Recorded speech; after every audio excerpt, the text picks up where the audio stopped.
may be the greatest catch I've ever seen in my life. Okay, before we get into anything, I need to give a massive thank you to Baskin for coming up with this video idea. I'm going to be completely honest. I had no idea what we were going to do for the video today. I figured we were going to do some kind of team breakdown that we usually do on Patreon. I was going to be a little lazy, combine both of them. But no, he shot us a DM this morning and he says, have you considered moving Ezekiel Elliott above Nick Chubb in your Dynasty rankings? Zeke is going before Chubb in redraft and probably has the better long-term outlook anyway. Just food for thought. And I kind of went back and forth with him, telling him, no, man, I'm pretty sure Zeke is the right ranking. And then the more I thought about it, the more I went, maybe Zeke does have to be ahead of Nick Chubb. I don't know. Let me send out a tweet. Let me get some other opinions and let's kind of take the day, dive into the numbers, dive into the long-term outlooks and see if we need to change this ranking. Because right now, if you go over to Patreon and if you look at our Dynasty rankings, we currently have a Nick Chubb as the running back 13, and we have Ezekiel Elliott as the running back 14. Now, I will say, before Baskins shot me that DM, we actually had Nick Chubb up at 12, but no, we had to move someone above him after doing the research for this video. So, of course, before we get into the running backs, guys, what I want from you, before I say anything here, is please go to the comment section. Leave your opinion on if you would prefer Nick Chubb or Ezekiel Elliott in a PPR Dynasty format. Please, please, please let me know. Also, of course, subscribe to the channel, drop a like on the video, and let's get into it. And the first guy I want to talk about here is the player that we have currently ranked ahead of Ezekiel Elliott in Nick Chubb. So a big thing that you want to be looking at with these running backs is not only their long-term outlook in Dynasty, but also where they're being valued in high-stakes redraft leagues, because we understand that production this immediate season is going to be very important at the running back position, especially if you're looking at win-now assets, which I consider both Nick Chubb and Ezekiel Elliott to be win-now assets. I think both of them at really either the peak or kind of the decline of their respective NFL careers. So they're not guys that you're really projecting to increase in Dynasty value anytime soon. So because of that, they're win now assets. They're going to give you elite production right away, but we don't necessarily know how long the runway is. And here with Nick Chubb, he's currently going as the running back 10. And I got another question, just a crazy question over there on Patreon today, and I have to bring it up here. Someone asked me, Mason, would you rather have Nick Chubb or Cam Akers and a first-round pick in Dynasty? And I went, what? Cam Akers is going higher in high-stakes redraft leagues right now, and at the same time, he is extremely young compared to Nick Chubb. Why are you asking me this? So Cam Akers is going ahead of Nick Chubb in redraft leagues. Chubb going directly ahead of Najee Harris, Aaron Jones, Antonio Gibson.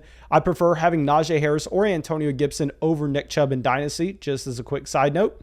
And if we look at Nick Chubb, this is a running back that, yes, came out in the 2018 NFL draft class.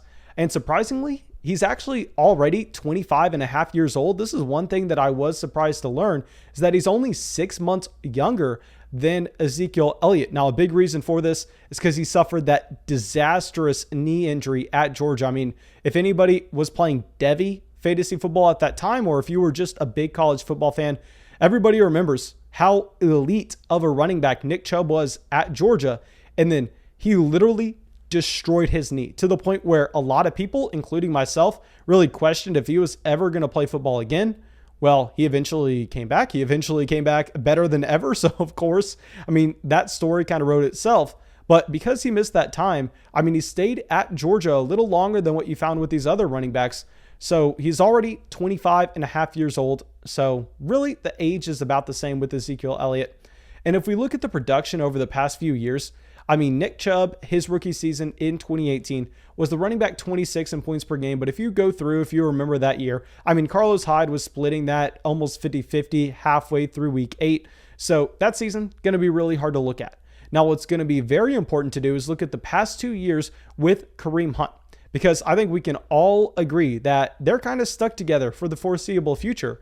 And in 2019, Nick Chubb, a big issue is if you just look at the overall numbers, you're not going to get that good of a picture of what actually happened.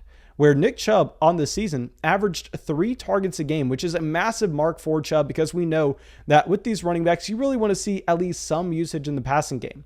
But a big thing is we have to remember Kareem Hunt was suspended for half of 2019. So if you break it down into different splits, for the first half of the season with no Kareem Hunt, Nick Chubb was an elite level running back. I mean, I am willing to stand by the fact that if Kareem Hunt was not in Cleveland, Nick Chubb would be a bona fide top end running back, a top 3 pick overall in redraft formats, but that's not the case we're living in. I mean, he's playing alongside Kareem Hunt, one of the better running backs in the NFL.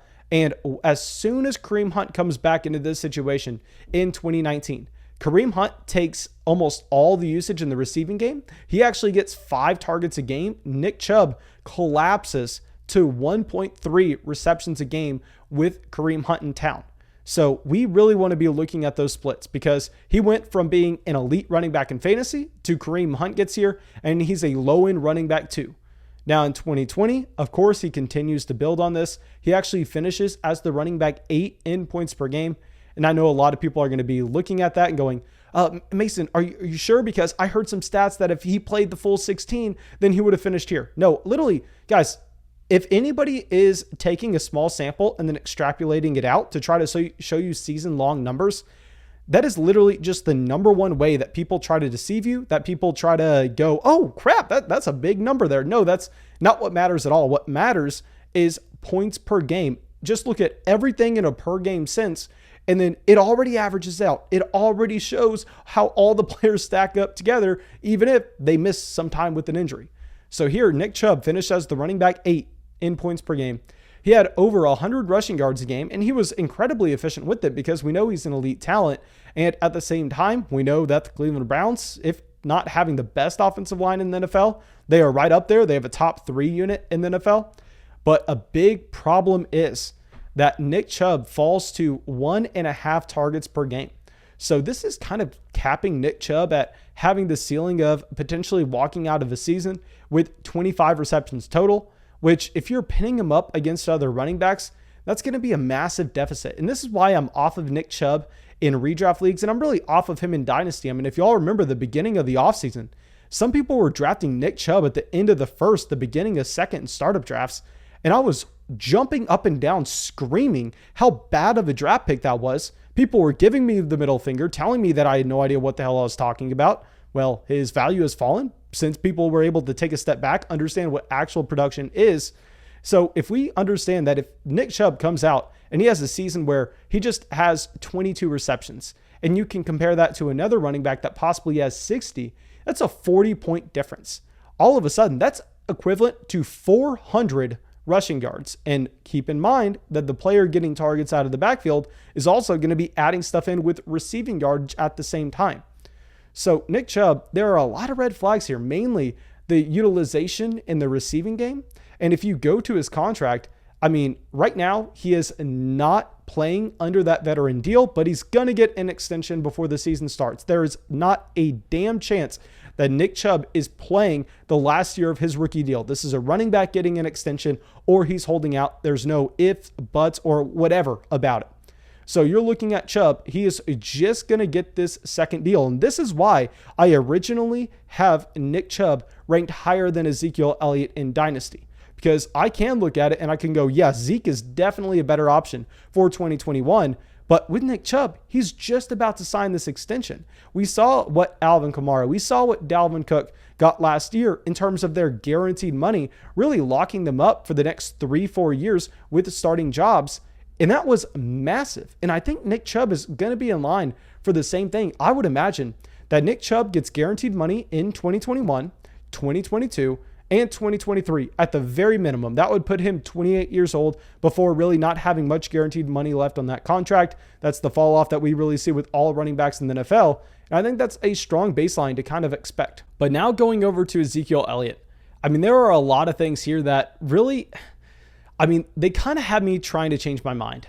Because you look at Zeke, and in high-stakes redraft leagues right now, he is going as the running back 6, directly behind Derrick Henry, Jonathan Taylor, and directly ahead of both Saquon Barkley and Austin Eckler. So that's one positive that he has in his direction. And another thing is, I was surprised to see with Ezekiel Elliott that he's only 26 years old, and he just turned 26 as well. I mean, he's only 6 months older than Nick Chubb, so they're essentially the same age. Now, the difference between the two running backs is Ezekiel Elliott came into the NFL in 2016 compared to Nick Chubb in 2018.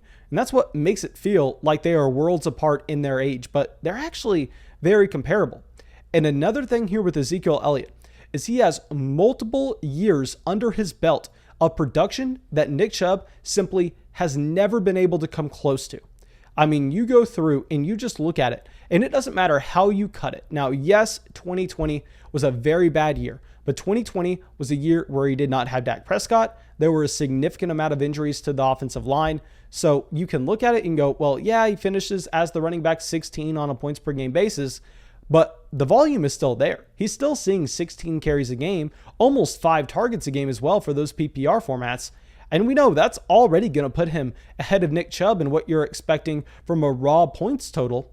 Now, in 2019 and 2018, this is going to be the 2-year sample that we really need to focus in on, because here he finishes as the running back 6 and the running back 5 in points per game. And we see him in both seasons really get all of the usage in the red zone. That's what you're going to be expecting with Ezekiel Elliott. I mean, of course, you're never going to have anybody that comes out and takes goal line touches away from him. That's not going to be the case. Maybe you have Dak Prescott vulturing some rushing touchdowns, but it's not like they're taking Zeke out and putting Tony Pollard in once they get inside the 5-yard line. And on top of this, I know there's been a lot of conversation circulating around the fact that Tony Pollard may play on some passing downs this upcoming season. And honestly, I think that is kind of baseless. I don't see where that is coming from, because if you look at Ezekiel Elliott's usage in the receiving game, I mean, it's clear that this is a player that can play in that realm, where in 2018, he gets over 6 targets a game. In 2019, he gets 4.5. And in 2020, he almost hits 5 targets a game. So he is a prototypical workhorse running back, and we have seen him time and time again be more productive than Nick Chubb can ever dream of.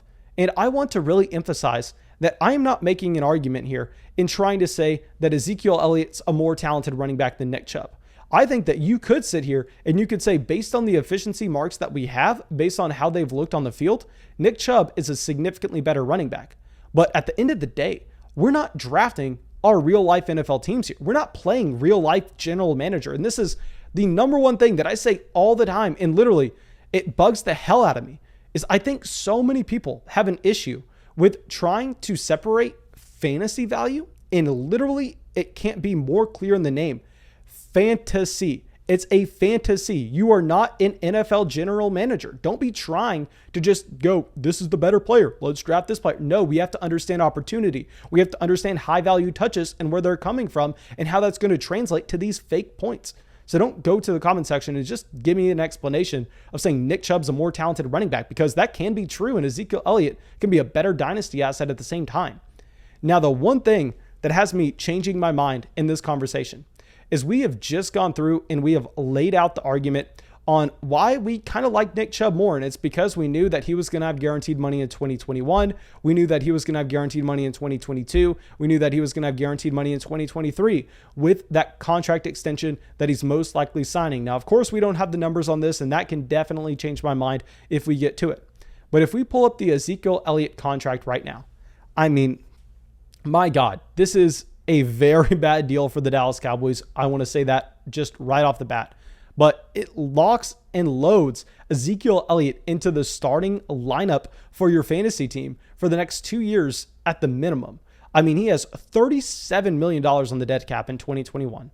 He has $23 million on the dead cap in 2022. I mean, his dead cap's more than what he's actually making that year.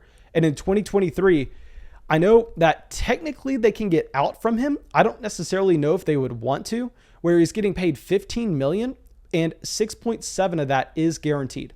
So you're looking at Ezekiel Elliott as 100% a lock to be a starting running back this year, 100% a lock to be a starting running back in 2022, and possibly 2023, but it's definitely going to depend on those 2 seasons and how he does play. Now, I think what this kind of comes down to is are you a team that really just wants that production right away? Because if you want that production right away in a PPR format, Ezekiel Elliott's going to be the better player. Whereas if you're a team that kind of has a long runway and you want to go, okay, I want production now and I want production for the future at the same time, then Nick Chubb is going to be a little bit more appealing, because I would be more confident in Nick Chubb having a contract that guarantees his salary in 2023 compared to Ezekiel Elliott. Now, I'm putting a little asterisk on this, and I really want to revisit this conversation once we get to the preseason, because by the time we get to the preseason, I mean, that's about the time that Alvin Kamara, that Joe Mixon, that Dalvin Cook all signed their own extensions last year. I bet that's when we're going to see the Nick Chubb contract extension comes in. And I think we really need to pay attention to the guaranteed money and how long that lasts on his contract, because if he gets something like an Alvin Kamara or a Dalvin Cook, Nick Chubb's going to be a better asset in Dynasty. But if he gets something like a Joe Mixon and a Derrick Henry, where it's really only 2 guaranteed years of money, and then after that, it's just based on how he's performing, there, I probably want to go with Ezekiel Elliott. So I really am sorry that I'm not able to come out with a concrete answer here. I think it's a very nuanced question, and I think it's a very hard decision to be had. So for now, I am going to be ranking Nick Chubb still over Ezekiel Elliott in our Dynasty rankings. But a big thing is going to be looking at that Nick Chubb contract, because if Chubb isn't getting the money we want to see in 2023, then I think we will be moving Ezekiel Elliott up one spot higher. But thank you, my dudes. I really hope y'all enjoyed this video. And of course, go down, leave a comment. Let me know your opinion. Let me know what you think the contract's going to look like for Nick Chubb.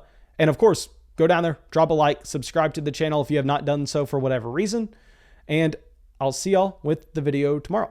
We've gotten a ton of new members joining the flock. Thank you, Grind for Gold, Devin, Bungified, Brian, Brody, Victor, Chris, Grant, Trevor, and David.